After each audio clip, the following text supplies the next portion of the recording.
Это не про самони, короче. از غیبت و همش زیاد بنمی بیاد کن. بیشتر در رمضان از کدام کارها؟ آن دوستان عزیز همین طور چیزی گم کنم شما.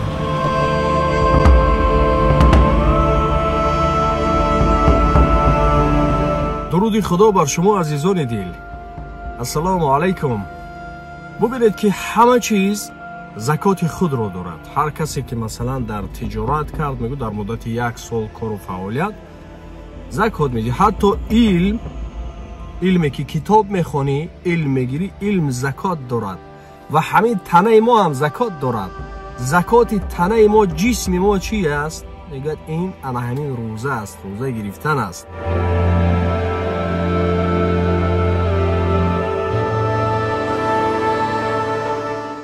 اکنون مقدامی که ماه شریف رمضان می بیاید برای عبادت بندگان مکمل شدن، پروردگار شیطان پاشک‌هاش به زنجیر میزند.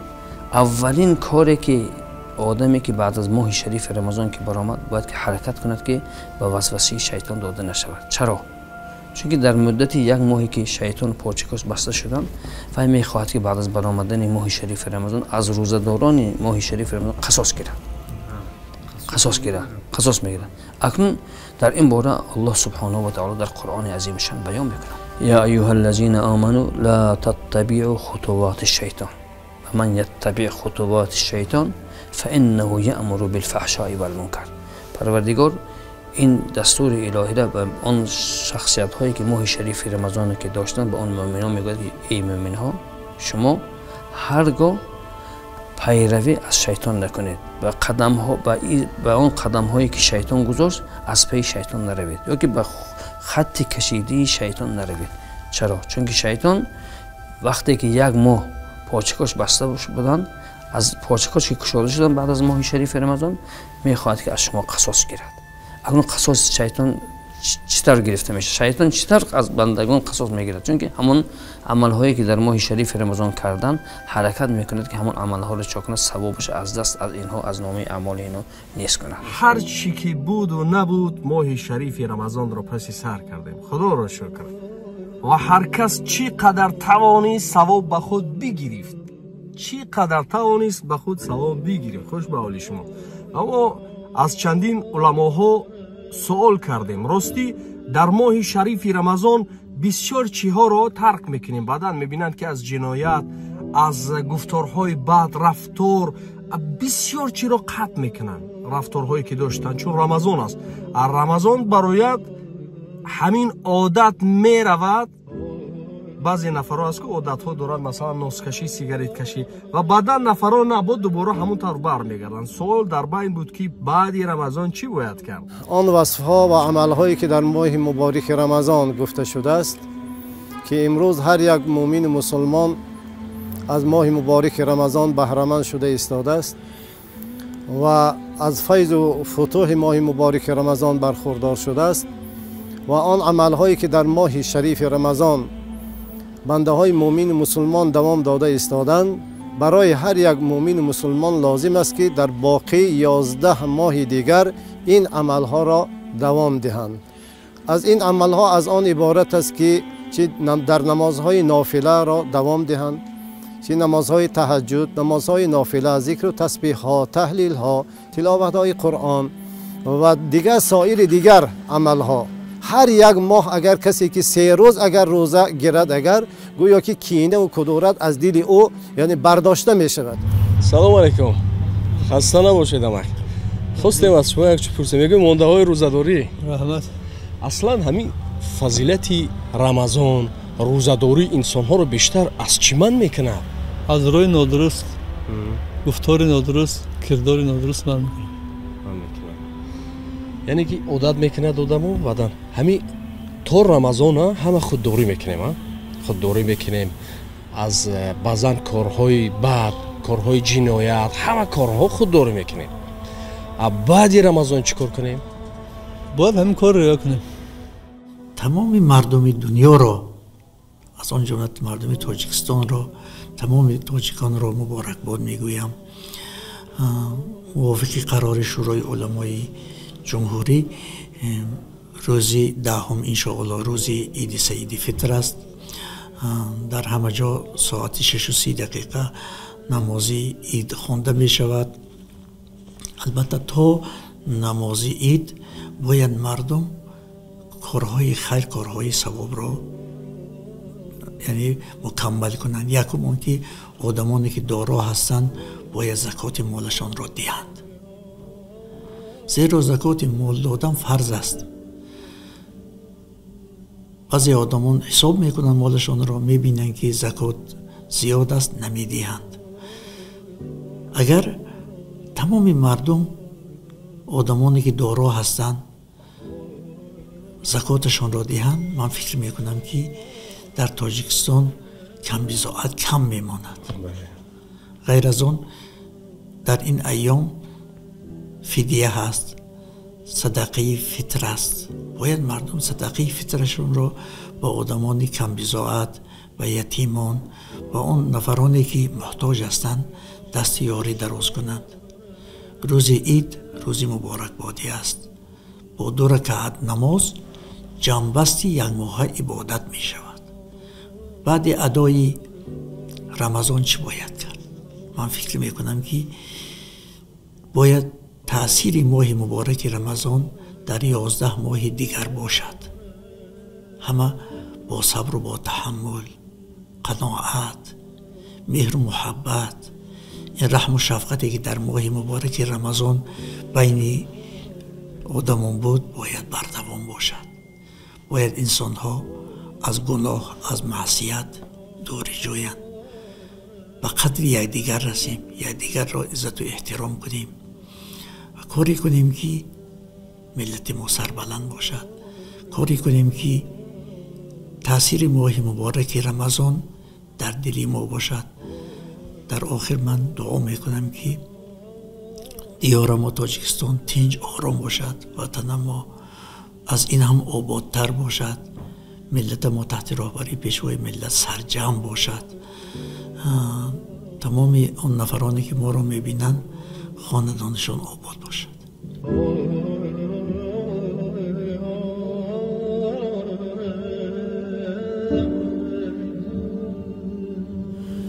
عبادت ماه شریف رمضان این عبادت مفصومی نیست. تنها خاص ماه شریف رمضان نیست. روزه داشتن، قرآن خواندن، زکات دادن، خیر و احسان کردن، این عبادت ماه شریف رمضان آدم روزه‌دار باید داند که این عبادت مفصومی فقط تنها عبادت ماه شریف رمضان نیست که ماه شریف رمضان برآمدن همین که قرآن پوشاند، همین که روزه را ترک کند تا آمدن ماه شریف رمضان دیگر انتظار نشود. اکنون ما این از کجا میدانیم؟ البته ما چطور یک در سرسفی سخن گفتیم، هر یک سخنی که ما میگوییم باید که ما دلیل های قرآنی، دلیل ها از حدیث و دلیل از مذهب امام ابو حنیفه رحمت الله علیه داشته باشیم. اکنون ما با آیات های قرآنی نگاه میکنیم که پروردگار در این باره چی میگوید.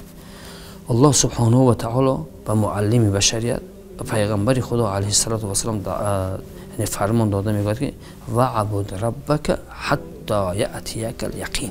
ای محمد صلی الله علیه و سلم تو عبادت ماه شریف رمضان مفصومی نکن، یا که امتان تو مفصومی نکنن تا لحظه حیات. جمیع مفسرها خوب تفسیر ابن کثیر نگاه میکنیم و که معتبرترین تفسیر طبری نگاه میکنیم، تفسیر بغوی نگاه میکنیم، تفسیرهای مذهبی امام ابو حنیفه، تفسیر علوسی نگاه میکنیم، همه هاشون در معنی همین آیت حتی یأتیک الیقین، حتی یأتیک الموت.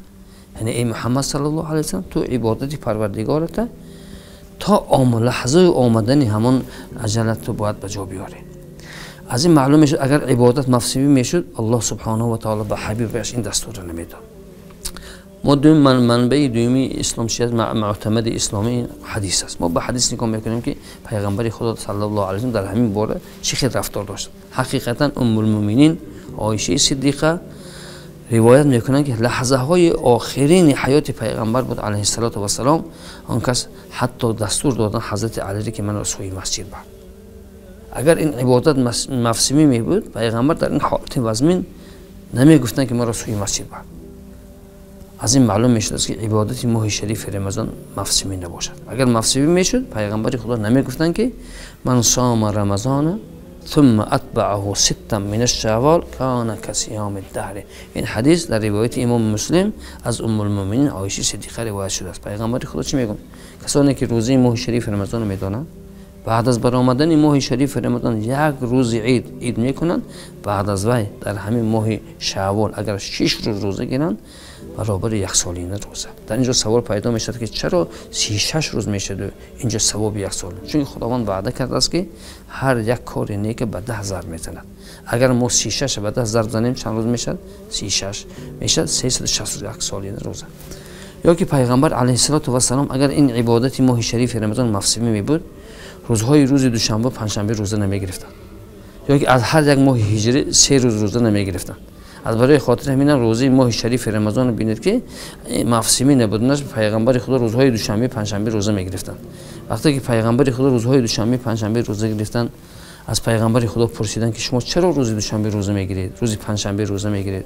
پیغمبر خدا گفتن که من روز دوشنبه روزه میگیرم چون که ولدت فیها و بعثت فیها. در این در روز دوشنبه من تولد شدم به دنیا، در روز دوشنبه من یعنی وحی آمد، از همین روز سبب روز دوشنبه روز پنجشنبه روزه میگیرم.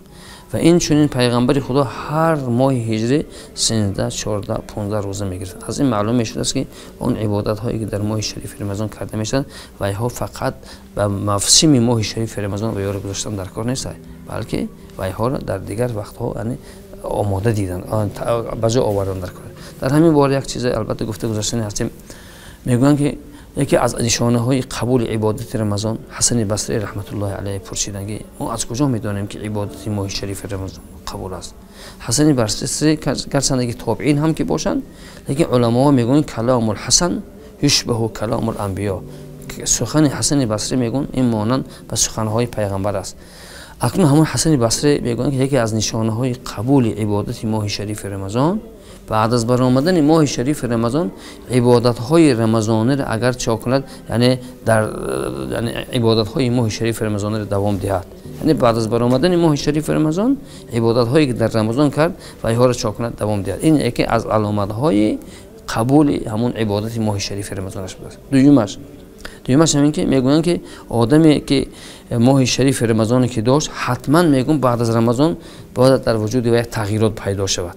یعنی آدمی ماه شریف رمضان خواهد که عبادتش قبول هست قبول نیست و چیکار کند و نگاه کند که پیش از رمضان چی بود، بعد از رمضان چی کرد، بعد از رمضان کدام حالت بود، بعد از ماه شریف رمضان هیچ برای یک تغییرات شد یا نه.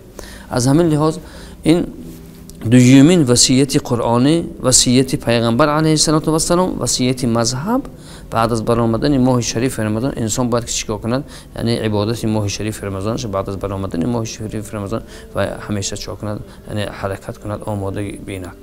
اکنون سیومین وصیت قرآنی برای روزه‌داران ماه شریف رمضان چی است؟ سلام علیکم. چی نام داره؟ عبدالغنی. بسیار خوب. ماندای روزه‌داری؟ راما. در رمضان بیشتر آدمو از چی خودداری میکنن؟ همه وای از спиртной بودگیست. وای همین باروی ها اصلا من نکن خیلی گفتم ممکن نمیدونم خودتون میفهمید. عرق نمینوشن، نماز میخونن، روزه میدارن، کار خدا.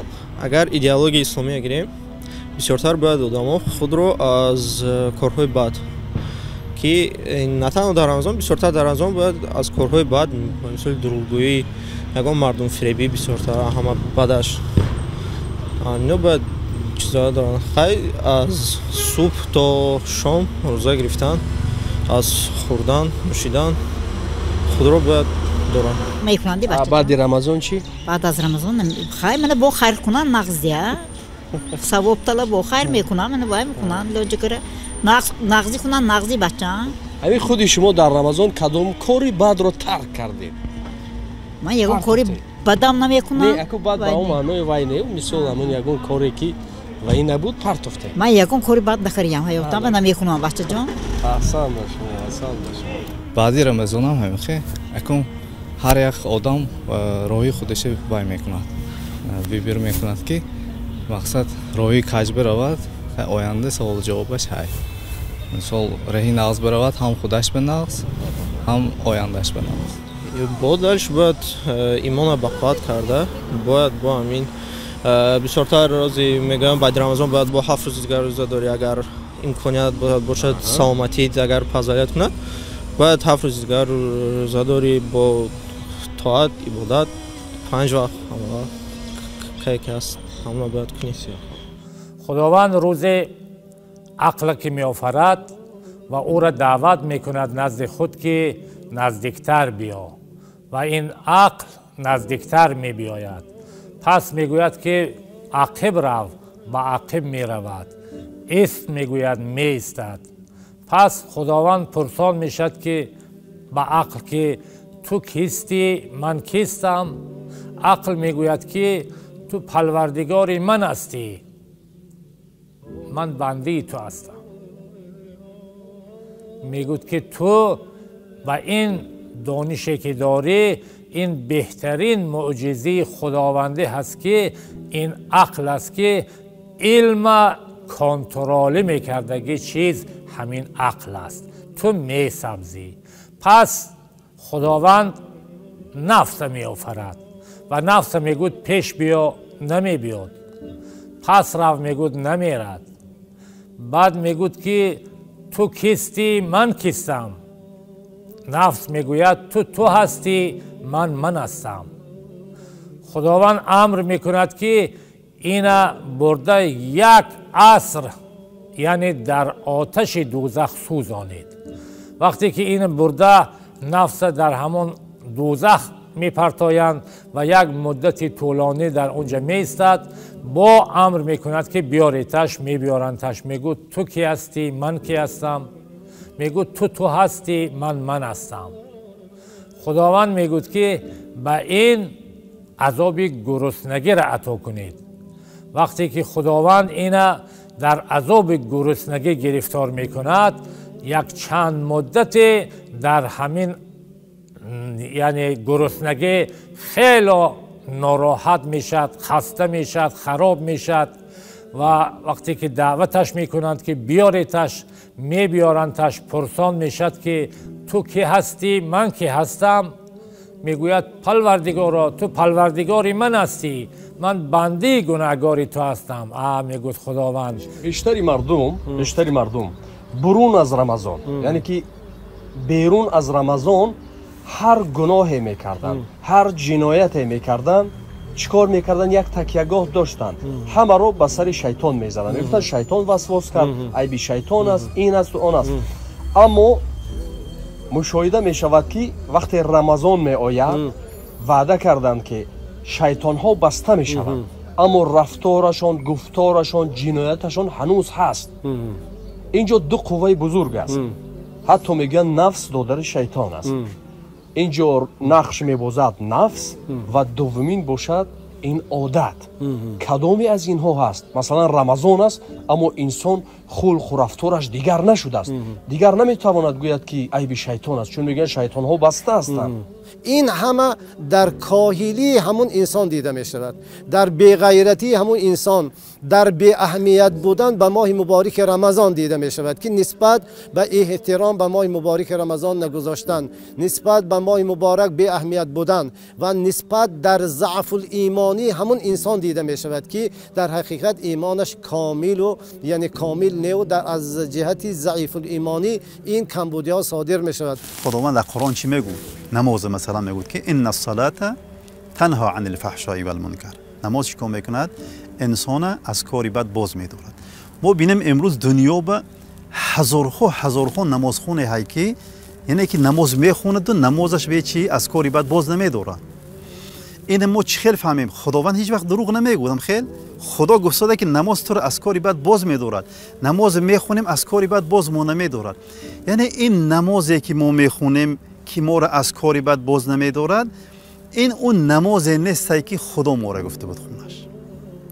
روزه هم که انسان روزه میگیرد، درهای مثلا شیطان ها بسته میشن، مثلا بینیم حدیث پیغمبر میگن درهای بهشت گشوده، درهای دوزخ بسته میشن، شیطان ها مثلا زنجیر پیچ میشن. یعنی این به اون معنای نیست که مثلا درهای دوزخ بسته باشن، یک انسان بی ایمان مراد مثلا دری بسته باشد دوزخ که تو بعد رمضان نگاهش کنن. نه، یعنی انسان ها را انموز گفتیم که این شیطان برای همه بسته نمیشد. برای انسان های تقواداره که واقعا روزه میگیرن که همون راه برای شیطان تنگ میشد. گفتیم که پیغمبر گفتن روزه سپره، یعنی که انسان واقعا روزه گرفت انمون راه تنگ میشد، شیطان در اومدن نمیتود وسوسه کردن با. لیکن انسانی که روزش فقط همین نخوردن و ننوشیدن و فقط برای مثلا چشم مردم باشد، شیطان اطراف وی به چی گشتن. یگون راه ها رو توصیه داده میتوانید که نفس یعنی چی کند یا سپر باشد. عموما یکی از ویش همین روزه است. میگه خیر روزه که داشتی از بعضن چیزهای نفس، چون نفس هم بسیار قدرتی بزرگ داره. حتی بینید که وقتی گفتگو با خداوند با عقل و وی 1000 سال اول نفس میسوزونه، با میگن چی میگوید؟ میگه تو هستی من هستم. چی راه ها هست که نفس قانع کند؟ چی راه ها هست که نفس از بین برد یا که عموما دوزش کم کند؟ بینم قرآن نفس گفت وی وظیفش اندک نمیگیرد دیا. بینم قرآن چی میگوید؟ ان النفس لاماره بالسوء میگوید. خداوند این نگفته، یعنی به صیغه تأکیدی میگوید. ان که اینو تأکید هست. خدا میگوید به درستی که نفس لامارتون، لرم تأکیدی هست، امارتون صیغه مبالغه تا گراماتیکاری به امار فعاله اینو مبالغه، یعنی که نفس خدا میگوید به درستی که سخت انسان به کاری بد چیکار میکند؟ امر میکند. اماره یعنی بسیار سخت به کاری بد امر میکند. یعنی انسان یک وجود هایی که یک انسان یک ذات هایی که همین 24 ساعت در وجودش هایی که دو چی مبارزه میبرن. یکی نفس های، نفسانیت های، یعنی فطرت، یکی دیگر همون خلقت انسانش، همین خلقت آفرینش انسان. این پیغمبر میگون که انسان با یک پاکی تولد میشد. میدید؟ وقتی کودک تولد میشد یولد علی الفطره، پاک تولد میشد. بعد همون محیط و چیکار میکند؟ هر کجای برد. یکی از همون محیطی که ما داریم نفس های. ما بزرگ میشیم، نفس چیکار میکند؟ مبارزه میبرد به چی؟ به همون فطرت انسان. انمی دو چی؟ یکی نفس و یکی فطرت انسان های. همین دو مبارزه میبرد. وقتی که هر کاری که ما میکنیم، کاری نیکی بدای، نیکش نفس میگود نکن، این میگود کن. بدش نفس میگود کن، فطرت انسانی میگود بدش نکن. هر باره که نفس اگر سخنش گذشت و فطرت انسان نگذشت، این شکست میخورد. هر بار که شکست خورد، این آیسته آیسته نابود میشد. در وجود انسان فقط نفس میمونه. اگر هر باره که ما نفس سرکوب کردیم، فطرت انسان فرمان بالا را الله گرفتیم، نفس خود از خود شکسته می شود. نفس که شکسته شد، وجود انسان پیغمبر مثالش خیلی بودن، خداوند اونها راهنمایی. برای ان همین نفس شکستن چیزای بهترین چیزی که برای نفس میشکند ذکر، قرائت قرآن، خواندن سوره مثلا آیت الکرسی های.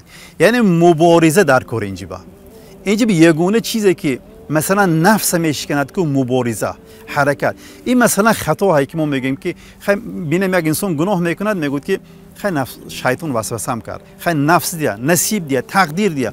ما نمیشد که همه گناه به کلی نفس و تقدیر و شیطان بریم و خود ما رو بیگناه گیریم. یعنی ما در اینجا رول اساسی را میبازیم که خدا میگوید که ان هدینا السبیل اما شاکرا و اما. ما دو راه نشون دادیم. وظیفه تو چی؟ تلاش. برای زندگی چه خیلی میریم تلاش میکنیم. خدا میگوید برای نفس سرکوب کردن تلاش کن. بیشتر از چی خود دوری میکنه اون آدما؟ از چیزهای ناخوب. به فکر من از حقارت، دشنام، از همین چیزا خودداری کردن در کار بودکسته. یعنی از بسیار از کارهای بد خودداری میکنن. این فقط در رمضان درست؟ نه، عموما همه خیلی بودن در کار. بعد رمضان چیکار کنین؟ بعد رمضان هم خوب بودن در کار است. لیکن رمضان باز و نشو که ها آدمو نشو که اسپریت خودداری میکنن، روزه میدارن، چیزهای خوب و ماهی که دعا قبول میشد اساسا. این ماه با کارهای خوب کردن در کار. با زنها چی توصیه میدادید؟ با زنها کدام خصلتشون پرتوین که بعد رمضان همین طور رود؟ خصلت‌های خنده های بلند هم و زن خاص نیست. از خنده های بلند و از گپ های قبیح و از غیبت و همش زیاد بنمی بیاد از همین چیزهای ناخوب خودداری کنن. من در زندگی عادت کرده بران در طول یک ماه اگر آنها خودداری کنن ممکن آینده هر کس خودش قوی گیرد اگر همینطور میرود خودداری کنند همینطور میرود. خوب با شما برای کار تشکر شما. اکنون وصیت سیوم همین که بعد از برآمدن ماه شریف رمضان انسانی که در این ماه شریف رمضان دومین عبادتی که بعد از تلاوت قرآن بود این دعا کردن بود. اکنون این دعا کردن رو به مجرد ماه شریف رمضان برآمدن باید که به آخر نرساند، بلکه اون تعلیمات اون عادت حسنه که در ماه شریف رمضان دعا کردن بود، اون دعا کردن که بسیار میکرد اکنون دعا کردن رو چاکنه ترک نکنه برای قبول عبادتش. ما دلیل از کجا؟ ما وقتی که به آیات‌های قرآنی نگاه میکنیم الله سبحانه و تعالی در سوره بقره در آیت 127 قصه حضرت ابراهیم و اسماعیل بیان کرده میگوید که و اذ یرفع ابراهیم القواعد من البیت و اسماعیل ربنا تقبل منا انک انت السمیع العلیم. پروردگار این قصه پدر و پسر میگوید که وقتی که ویها اساس خانه کعبه رو که با سفارش مخصوص مکان مخصوص برای عبادت مخصوص که دستور داد به جا آوردن، وقتی که اساس خانه کعبه رو که گذاشتن گفتن که پدر و پسر که پروردگارا این کاری کرده ما را قبول کرده باشونه. ببینید که در این آیه کریمه الله سبحانه و تعالی چی میگوید. یعنی شخصیت های عادی پیغمبرها بعد از بجا آوردن عبادت خداوند فرمان خداوند باز دعا کردن، باز در وای بودن که کاش که این کاری کرده ما رو خدا قبول میکرده باشد. البته ما بندگان به این قدر ناتوانی به این قدر عاجزه این ماه شریف رمضان عبادتش که آورده البته در این خطاگی های بسیاری هست، پس چرا ما دعا نمیکنیم؟ پس باید که ما و شما دعا کنیم، پیروی به اصحاب رسول الله کنیم.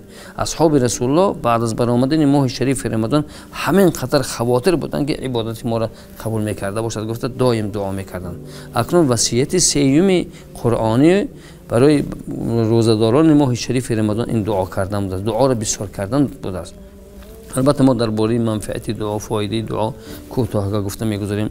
البته دعا سه منفعت داشته است. منفعت اول که هم دعای کردگیتون شما قبولش مشاهده میکنید. دومش همین که شخص دعا کننده از دعا کردن ناامید نشود، نگوید که من اینقدر دعا کردم چرا نتیجه دعایم نیست.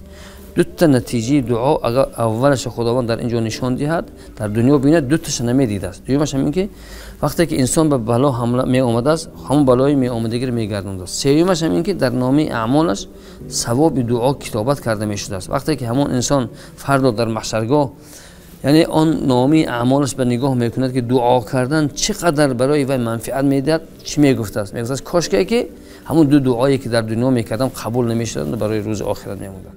الله اکبر الله اکبر اشهد ان لا اله الا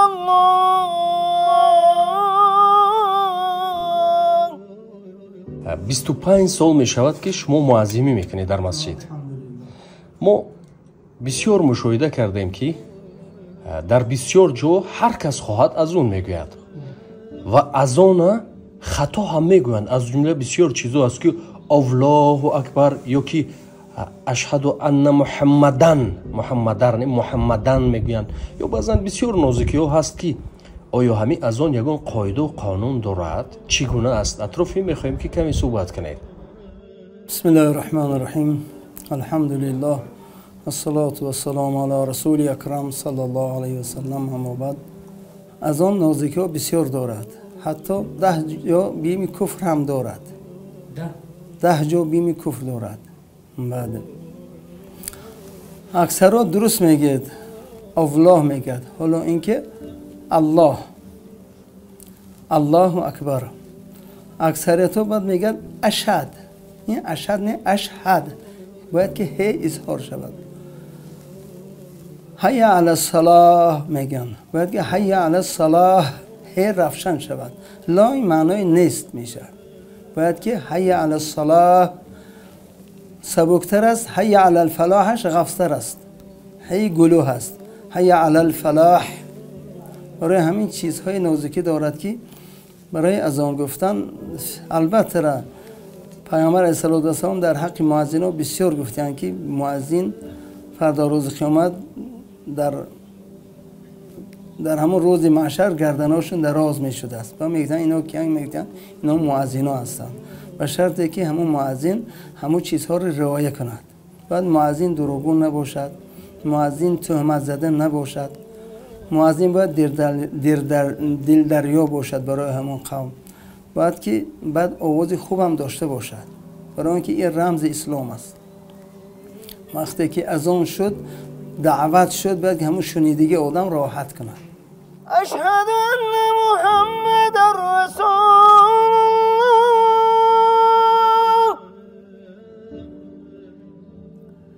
اشهد ان محمد رسول الله. امی کلمه روزه فارسی است، تاجیکی است یا که عربی است. چون روز کلمه فارسی داریم ما روزه، شاید یک روز ما هیچ چیز روزه میگیریم به همین معنا باشد یا چی است؟ معنی کلمه روزه از لغت عربی است. از لغت عربی گرفته شده است و معناش همین تشنه و گرسنه ماندن است که یا چخیلی که مثلا رمضان میگوییم، رمضان هم کلمه عربی است، از لغت عربی است و معناش یعنی همین خیلی یک گوشتی که در آفتاب میگذارد که خیلی میسوزد، بریان میشود. روزه هم به همین معنا است که انسان روزه میگیرد، تشنه میماند، گرسنه میماند، یعنی تمام کمبودی ناپاکی که در وجود انسان است میخواد سوخته نابود میشه، زدوده میشه. پیغمبر علیه السلام در یک سخنشان میگن که اگر امت اسلام رمضان، ماهیت رمضان میدانست، آرزو میکردین که تمام سال روزه باشه. برای منم صحابه پیغمبر علیه السلام وقتی که همین حکمت های روزه را دانستند، از خود کردند، حتی در سفرهای جهاد که در سفر، خصوصا در سفرهای که جهاد باشد و رخصت از روزه را خوردند، لیکن با وجود عمیق رخصت بودن روزه میگرفتند تا اینکه از همون فضیلت، از ثواب‌های رمضان بهره مند شوند. و چقدر که پیغمبر علیه السلام در حدیثشون میگویند خداوند گفته است اینکه همین اجر و پاداشی انسان‌ها را، عبادت‌های انسان‌ها را ملائکه کتابت میکنند، لیکن روزه اینقدر یعنی ثواب‌های به اندازه دارد اینکه حتی همون ملائکه ها سرفهم کتابت کردن ثواب روزه را ندارند. ثواب روزه را روزه‌دار من خودم میتونم گفت از خداوند. یکی از حکمت‌های روزه همین چیز است. مثلا ما نماز میخونیم، این خداوند میگه که نماز بنده برای خودت میخونی، یا که مثلا حج میکند انسان برای خودش میکند، یا که مثلا زکات میتید برای خودش میکند، لیکن روزه به خاطر خداوند است، چون که حالت روزه‌دار تنها خداوند میداند. یعنی وقتی ما روزه‌دار هستیم هیچ کس ما را خیلی پی نمیبرد که ما روزه‌دار هستیم یا روزه‌دار نیستیم. و به خاطر اینکه مثلا حالت انسان فقط به خود انسان به خدا همین خیلی معلوم است، به همین خاطر خدا میگوید که اجر و پاداش روزه‌دار را من پرداخت میکنم. یعنی که یا که جای دیگر مثلا سپرش گفتن پیغمبر علیه السلام، گفتن روزه سپر، یک قلعه بزرگی هایی که انسان روزه‌دار وقتی که روزه میگیرد، واقعا روزه میگیرد، روزه یک عبادت هایی که نسبت به دیگر عبادت هایی که خدا بالای ما به فرض کرد خیلی مثلا زحمت و رنج زیادی را طلب میکند، اما در برابرش مکافاتش هم خیلی زیاده. برای پیغمبر گفتن که نمیتوی عائله دار شدن روزه گیر که روزه سپر است. سپر یعنی چی؟ راه های در اومدن و وسوسه کردن شیطان برای انسان تنگ میکنند. روزه یعنی یک عبادت، یک سپر های، یک قلعه بزرگ می شود برای روزه دار که همون راه هایی که شیطان میخواهد به همون راه وارد انسان شود و انسان به هر راه مثلا اخلاق و رفتارهای ناخوب برد، روزه چیکار میکند؟ نمیگذارد. اما روزه را نمیتود که انسان برای مردم، نمایش مردم روزه را گیرد. چی به؟ چون که روزه یک گرسنگی و تشنگی هایی که میشود اکثریت حالتی که انسان در تنهایی میتونه چیکار کند؟ روزه خودش شکند. برای این خداوند چی گفت؟ روزه از من است. یعنی چی از من است؟ یعنی که یک سر هایی که بین من و بنده که میتونه انسان همه عبادتش در بین مردم آشکار شود، اما میتونه که روزش چیکار کند؟ پنهان کند. میشد روزش به پنهانی خورد، دروغ خودش 10 دقیقه میتود همین مهنتی که مثلا از صبح تا شام در 10 دقیقه میتود چیکار کند؟ روزش خورد، هیچ کس آگاه نشد. بنابر خداوند چی گفت؟ مقصد از روزه گرفتن این است که لعلکم تتقون، شما بعد از روزه گرفتن به خود کسب کنید چیز پرهیزگاری و تقوا را. یعنی روزه که اگر در وی پرهیز نباشد، تقوا نباشد، پیغمبر علیه السلام که مثلا حدیث میدونیم گفتن که من لم یدع قول الزور والعمل بها فلیس لله حاجة فی ان یدع طعامه و شرابه. اگر هر کسی که روزه را فقط خوردن و نوشیدنش ترک میکند، دیگر عملها را نه، پیغمبر گفتن خدا نیاز به اون روزه وی ندارد که وی نمیخورد و نمی نوشد. بنابر همین روزه‌دارها ما بینیم پیغمبر علیه السلام گفتن 2 خرسندی دارن که للصائم فرحتان، فرحة عند فطره و فرحة عند لقاء ربه. او خرسندیه که مثلا نفرای روزگیر میدونن. کسی که روزه داره بیگاه وقتی که از آن شام برون میبرد، خرسندیه که ظاهرا در وجود وی پیدا میشود هیچ موندنی ای.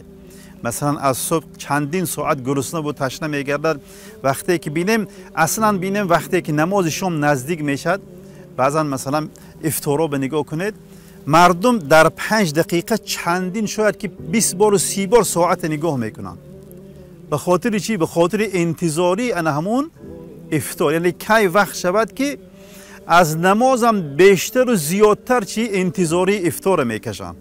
هر یک لحظه نگاه کردن میکنن که مثلا 1 دقیقه مون، 2 دقیقه، 3 دقیقه مون گفته، یعنی که حرکت میکنه ما بینیم.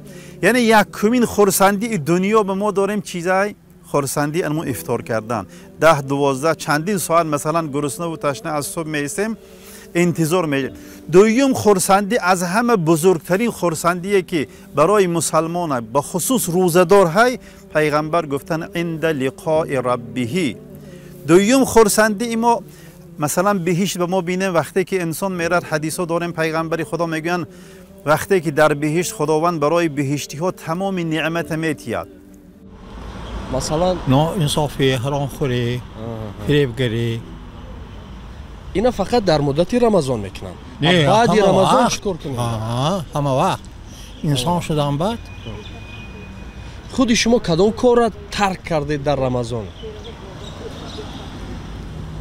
چیزی گم کنم شما خیلی برای میشنیم آخر بچه ها میگویم که ها بسرا یاشگینده احتیاط کن تا خداتونه، حلال کار کن تا، خلق فریب نچتان، دروغگویی نکن، راست به زوال نیست.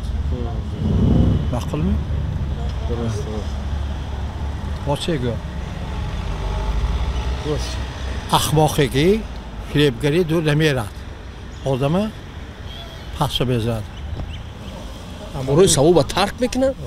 عملای خوب ترک میکنه. ترک یعنی که ترک میکنه در رمضان. شما برعکسش گفته؟ یعنی که من گفتنیم که بسیارتری علما در رمضان که خدا رحمت خدا چاش دادگی است، بسیاری مردم از رحمت خدا بیخبر است. بسیارتری مردم عملای خوبی رو اجرا نمیکنن و کارهای ثوابی رو انجام نمیدن. برای همین به همین معنا ما میگم که از این معلوم شود که بسیار فهمش خوب داریدن. مثلا شما در خود همین رمضان از کدام کار دست کشیدید؟ مثلا یک کار زشت یا یک کاری که عموما دست کشیدید؟ بعضی نفرها میگن که من در همین رمضانی از سیگار کشی دست کشیدم، از نوز کشی دست کشیدم. شما چی؟ این یک مثال است، تمام رفتار است، گفتار است. شکرانش نه سیگار میکشم، نه نوز میکشم، نه مای مینوشم. اساساً همین بسیاری که ضرر میرسونن. مثلا او خوردن ممکن نیست که در روزه‌دار در درنی امیش کم در امی چی یگانش در آن ممکن نیست. امی چی خیلی بگم که با شما را مثلا او اوقات بعد بسیار چیزای یعنی نه همین چیزا حرامن. بسیار خوب. چیز دیگه бо ғайр аз хӯрдан бо аз чӣ со одамо даст мекашанд худдорӣ мекунанд ҷанг кардан боз чӣ бо одаморо киштан мумкин бо чӣ гапҳои вай дашнон додан мумкин нест боз чӣ васият чорум ҳамин ки аллоҳ субҳанаҳу ва таоло моҳи шарифи рамазона беҳтарин неъмат барои бандагонаш кардааст. акнун хоҳанд ки ҳамин неъмати моҳи шарифи рамазон боз зиёда шавад, албатта шукргузорӣ аз неъмати аллоҳ кунанд. аллоҳ субҳанаҳу ва таоло дар қуръони азимишан дар бораи неъматҳои додагиш мегӯяд дар сураи наҳл ояти 8 ки астаъизу биллоҳ ва ин таудду ниъматаллоҳи ла туҳсуҳо. шумо чӣ қадар ки ҳисоб кунед неъматҳои додаи Аллоҳро шумур карда наметавонед. ҳақиқатан неъматҳои додаи Аллоҳ ҳамин қадар барои бандагон бисёр буданд ки вайҳоро ҳисоб карда наметавонанд. акнун уламоҳо мегӯянд ки беҳтарин неъмо аз ҳама неъмати узмо дар моҳи шарифи рамазон ин рӯза доштани моҳи шарифи рамазон аст. чунки ваъдаи Аллоҳ аз гуноҳ бахшида мешавед, дуотон мустаҷоб аст. акнун инсони که بعد از ماه شریف رمضان برآمد شکرگزاری از نعمت داده الله را بسیارتر کند. چون که الله سبحانه و تعالی در سوره ابراهیم آیه 7 میگوید که و اذ تأذن ربکم لئن شکرتم لأزیدنکم ولئن کفرتم ان عذابی لشدید. در سوره ابراهیم الله سبحانه و تعالی از زبان حضرت موسی میگوید که پروردگارتان برای شما دستور داد که شکرگزاری نعمتی وی کنید که این نعمت ها زیاده شوند. اولین نعمت الهی در این برای آدمی روزه‌دار این گرفتن روزه باشد. دومین نعمت داده الله این تنجی و آرامی و آسایشتگی دیار بود که روزه‌دار از این ماه شریف رمضان مکمل عبادت کرد. اکنون چیکار کند؟ به قدر این نعمت داده الله رسد شکرگزاری از نعمت تنجی و آرامی را کند که این تنجی و آرامی هست که انسان عبادت میکند، روزش مکمل میکند. الحمدلله در مساجد ها نماز تراویح خوانده میشود، ختم قرآن گذرانده میشود. این از سبب ان همین نعمت داده الله تنجی و آرامی و آسایشتگی دیار است. از برای خاطر همین آدم روزه‌دار بعد از برآمدن ماه شریف رمضان حرکت کند که به قدر این نعمت تنجی و آرامی آسایشتگی شکرگزاری از این نعمت الله کند. البته ما وقتی که شکرگزاری میگوییم شکر نعمت کنیم میگوییم، لیکن در خود شکرگزاری شکر چی گفته نگم؟ وقتی که انسان همون فرضهای شکر، ارکانهای شکر که به جا بیارد، شکرگزاری از آن نعمت میشود. چرا که در دیگر عبادت ها یعنی فرض هست، واجب هست، سنت هست، در شکرگزاری هم میگن 3 تا فرضش هست. یکمش همین که الاعتراف بنعمت الله باطنا، انسان قلبا اعتراف کند که این تنجی و آرامی و آسایشتگی این نعمت داده الله است، باید این قلبا اعتراف کند، به قدر این نعمت رسد. دومش همین که والتحدث بها ظاهرا، الله سبحانه و تعالی یعنی نعمت برای بندش داد. وقتی که انسان درک همین نعمت تنجی و آرامی و آسایشتگی کرد خودش قلبا، دیگرها با هم فهماند که این تنجی و آرامی یک نعمت داده خدا هست. این تنجی و آرامی و آسایشتگی دیار نباشد عبادت مکمل نمیشود گفته و دیگرها هم فهماند. اکنون سیومین ارکان شکر چی است؟ سیوم ارکان شکر همین که ولی استعانت بها لعبادت الله، از این نعمت داده الله استفاده برده عبادت وی بسیار کردن. اکنون این البته وصیت یعنی 4مین قرآن بود که الله سبحانه و تعالی یعنی شکرگزارها را سبب زیاده شوی نعمتشان میشده است. بنده که از ماه شریف رمضان برآمد شکر نعمت الله را کند که وی رمضان برسانید و این چنین شکر نعمت الله را کند که به وی الله سبحانه و تعالی همین یک هوای مساعد تنجی و آرامی و آسایشتگی دیار داد که وی عبادت ماه شریف رمضان به جا آورد. اکنون 5مین وصیت قرآنی برای آدمان روزدار چی است؟ الله سبحانه و تعالی در برابر آیات‌های احکام، آیات‌های دعا، آیات‌های امر به معروف و نهی از منکر بعضی قصه ها را در قرآن الله می‌بیارد. بعضی ضرب المثل میگن، قصه های قرآنی می‌بیارد. الله سبحانه و تعالی برای خاطر انسان روزدار و هوشیار شدنش، با عقل شدنش، زیرک بودنش، بعد از برآمدن ماه شریف رمضان در مکه مکرمه یک ضعیف حمقا بود. حمقا احمق گفتن نگم، کم عقل گفتن نگم. قصهش خداوند در قرآن بیان میکنه. پروردگار در آیه کریمه این قصه این ضعیف را بیان کرده، میگه در سوره نحل آیه 92 میگه که ولا تكونوا كالتي نقضت غزلها من بعد قوة انکاسا. پروردگار در این آیت کریم میگه شما به مانند همون ضعیفه که در مکه مکرمه عقلش کم بود به مانند هوای نشوید. اکنون قصه وی ضعیفه چی بود؟ نام ضعیفه ریتا بنت عمرو بنت سعد، یعنی یک ضعیفه در مکه بود که ضعیفی کم عقل بود. البته در آیت کریمه فقط به مانند وی نشوید گفته ذکر کرده است، اما مفسرها این ضعیفه را نامش قصهش بیان میکنند. وقتی که البته ما این به مانند همون ضعیفه نشوید میگوییم، در ذهن بینندگان عزیز یک چیز پیدا می شود که وی ضعیفه چیکاره بود است که یعنی الله سبحانه و تعالی قصه وی در قرآن ذکر میکند. این ضعیفه یک ضعیفی ثروتمند از سببی که یک تا فرزند بود در عائله پدرش، خیلی برای این ضعیفه بایگیری بسیار یعنی میراث گذاشته شده بود. بعد از گذشتن پدرش مادرش این ضعیفه را به خواهرزادش یعنی به پسر خالش یعنی خانه‌دار کردند. اون پسر خاله استفاده برده از مال این ضعیفه را ترک کرده و رفت. از سبب همون ظلم کردن در حق همین ضعیفه، این ضعیفه کم عقل شد، یعنی عقلش از دست داد. اکنون چیکار میکرد؟ از سبب ثروتمند بودنش ضعیف‌های بسیار دعوت کرده، روزانه سوزنی میگن. سوزنی چیزی که البته به دست میدوزید خیلی قین هست، سوزنی میدوزانید لیکن شب همون سوزنی رو با میکشاد. روزانه میدوزانید با شب میکشاد، یعنی از همون چیزی کرده که استفاده نمیبرد. الله سبحانه و تعالی بالله میگه ولا تکونوا کالتی نقضت غزلها من بعد قوة انکاسا. ای آدم روزدار، روزی داشتگی تو عبادت ماه شریف رمضان میتونم آسان نبود. روزها دراز بودن، تشنه میشدی، گشنه میشدی، شبها خسته در نماز قیام تراویح خیر و احسان میکردی، بسیار کارها میکردی. اکنون همین کاری کردگی تو بی اخلاقانه رفتار نکن، به مانند همون ضعیفه نشو.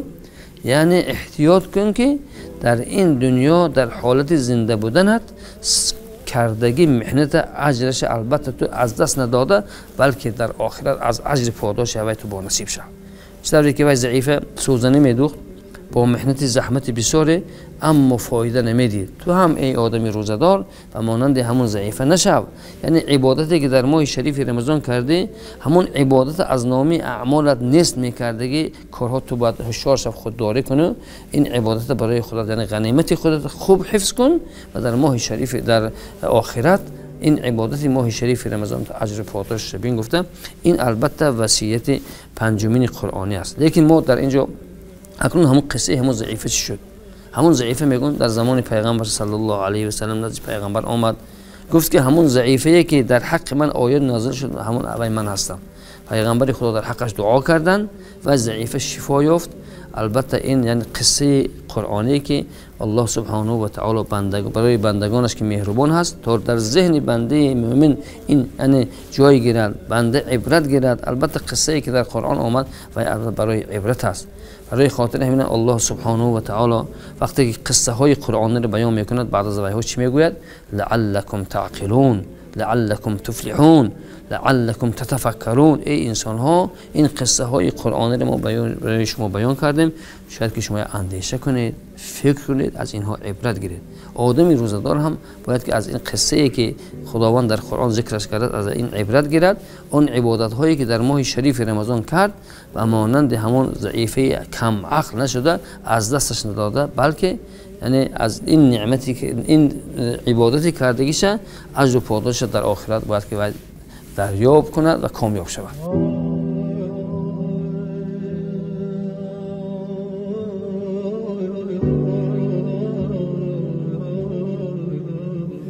در همینجا برنامه به انجام رسید. دوستان عزیز و ارجمند، خدا نگهبان شما تا رمضان دیگر. ای پروردگار عزیز ما را رسان.